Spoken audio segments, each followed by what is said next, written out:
Okay, this is David Thompson. This is the last video in the series, the fifth video in the series for the overview for how to play Pavlov's house. So really I'm just going to cover a few odds and ends, things that maybe I forgot to cover in some of the other videos or just held off because it didn't quite fit in the format for the others. So the first thing I want to talk about is suppression. Could have talked about it in the Wehrmacht section or in the Soviet counter section, and I didn't. So I just want to walk through how that works and why it's important. So let's say that this is the situation that we have on the board. We have the German advance here. They filled up this purple avenue of approach. They're dangerously close to getting to Pavlov's house if they advance into it. So let's say that we were to draw an armor card or a infantry card and place a new counter. Let's just say it was a machine gunner. And we were to place it here. They would advance and the game would end instantly. So that would be obviously very bad if you're the Soviet player. So how can you stop that? Well, you can't stop it if it's armor. You basically, if you put yourself in that position and armor comes up, then you're going to lose, which is why it's so important to make sure that the armor doesn't advance. But if it's infantry, you have a chance to suppress. So how does that work? So the infantry card gets drawn. We have a machine gunner that could potentially be placed, so he has a 4 defense. You can spend as many suppression tokens as you want that matches the color of the suppression area to the avenue of approach. So here we have a machine gunner that's kind of purple. We have 3 suppression tokens. We can spend as many or as few as we want. For each token we spend, we're going to roll 1 6-sided dice. So obviously we do not want this to get placed. If it does, if it gets placed, then the game's over. So we're going to spend all 3. So we discard. They go out of, they go into the stock. So they've been removed from the supplies. It's very important. You start with 10 suppression tokens in the supplies. If you want to get more suppression tokens, you're going to have to move ammunition across the Volga. So we're going to spend 3 of our precious suppression tokens. We're going to take 3 dice. We're going to roll them and hope for a 4 or higher. And we do get it. We get a 5. So this token this counter never gets placed. He's suppressed. He never gets placed, and they don't move forward. So that's suppression. Obviously, very, very important from an anti-personnel perspective.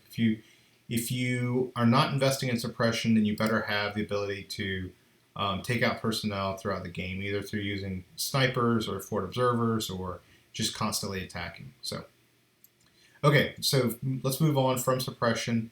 Let's talk about first aid, because we didn't talk about it at all. Actually, we'll cover ammunition real quickly. So this is an ammunition token. Like anything else, you'd place it in the staging area first, then you'd load it up, and then you'd move it over. When it gets moved over, it immediately goes away, and it's replaced with 5 suppression tokens. So from the perspective of moving the counter over, it only counts as 1, but as soon as it gets into Pavlov house, you have 5 new suppression. So that's how you recover the suppression tokens that you're spending, keeping the personnel from attacking. Okay, now let's talk food. I'm sorry, let's talk first aid. So first aid, again, you move into staging area, you move it across. Once it's here, first aid is very important because if any counter is ever killed, say for instance you have a sniper attack, you have no really way to avoid that. You can't see the token being exhausted or disrupted or anything. You just have a sniper attack and someone's killed. You can spend this token to negate that. Now, why is that extremely important? Sometimes it doesn't matter. Sometimes it happens against a counter that, it's bad, but it's not critical, or maybe it's an encounter that you don't even mind that much.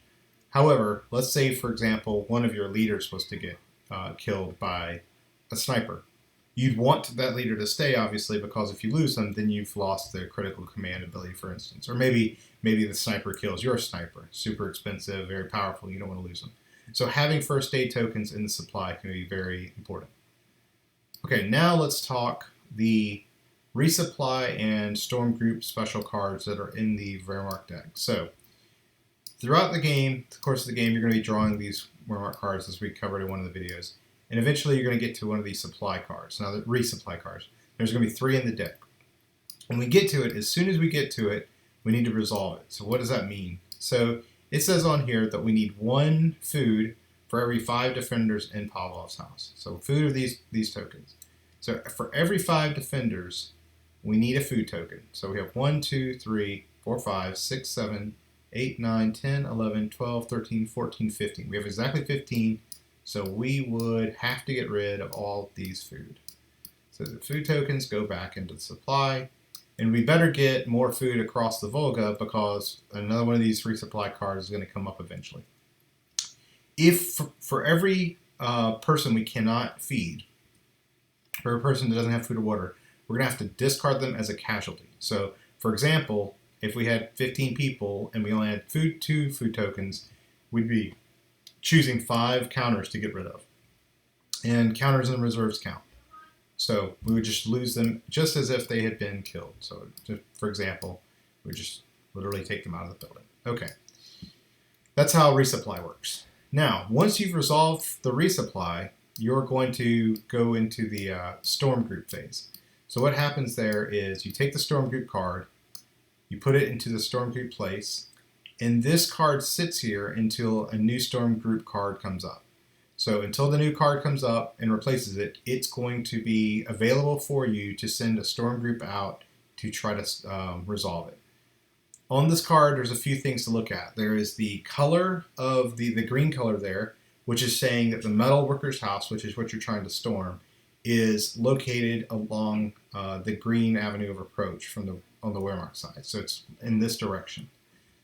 So that means that to even initiate this, we have to make sure that both these avenues of approach are clear. They cannot have any counters on them. If we initiate it, the metal worker's house has a defense of 12. If we beat that, we're going to score 6 victory points. Okay, so how do we even start that? So let's go back to the Soviet cards here. Let's flip them over. The 62nd Guards Army Command Post. We talked earlier about one of its abilities. It's to put new tokens in the staging area. It also has the ability to kick off one of these storm group assaults. So you would have the player who's controlling the operational side say, okay, let's initiate a storm group assault.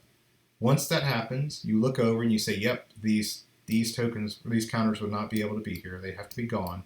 So this is clear. So it's a valid action for you to initiate the assault. It's a 12 defense. What does that mean? For every counter in Pavlov's house that you dedicate to the assault, you get to roll a 6-sided dice. So let's just say this group of 5 guys, let's say we throw them at the assault. We would roll 5 dice, and the total of the dice has to be 12 or higher for us to be successful. So we're going to roll 5 dice.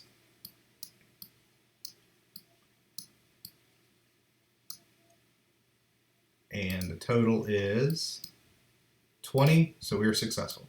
So we have accomplished this storm group assault. We put it aside to mark that we get to score at the end of the game. It's worth 6 victory points. Okay, storm group assaults were extremely deadly. So these guys are not just going to come back to Pavlov's house. Every single counter we have to roll for to see, sorry, they're stuck together there, to see if they come back. So we're just going to systematically roll a 6-sided dice for each one. And so let's just say we start with him first. We're going to roll it, and if he rolls a 5 or a 6, he goes to 5, he gets to come back into the reserves. And we're going to do that for every one of the counters. If it's a 1 through 4, they're a casualty. If it's a 5 or a 6, they come back. So you can see, with only a 33% chance of living through the storm group assault, you don't just throw people at it. You have to carefully weigh who you want to send. And then that brings us to the last attribute that we didn't cover before, and it's the S here, the storm group assault. So a few of the counters have that. It's assigned to defenders who really did lead storm group assaults during Pavlov's house, to include Voronov, who was injured in the assault on the milk house and earned an award for valor during that attack. So what does that mean? If a counter with the storm group assault attribute is part of it, he gets to add 2 extra dice. So even though I just rolled 5, really with him being part of it, I should have rolled 7 dice. And accomplishing those storm group assaults is the main way to score victory points in the game. At the end of the game, the score is determined by how many counters are left in Pavlov's house. You get 1 point for that. For every Wehrmacht counter left on the board, you lose 3 points. So you're going to 1 for every one you have, -3 for every one that's left, plus the points from the victory points from the cards.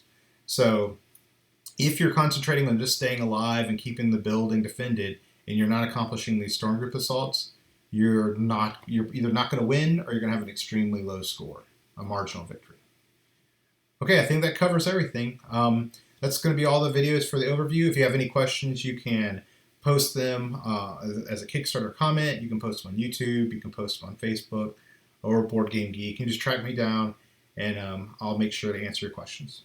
Thanks for watching.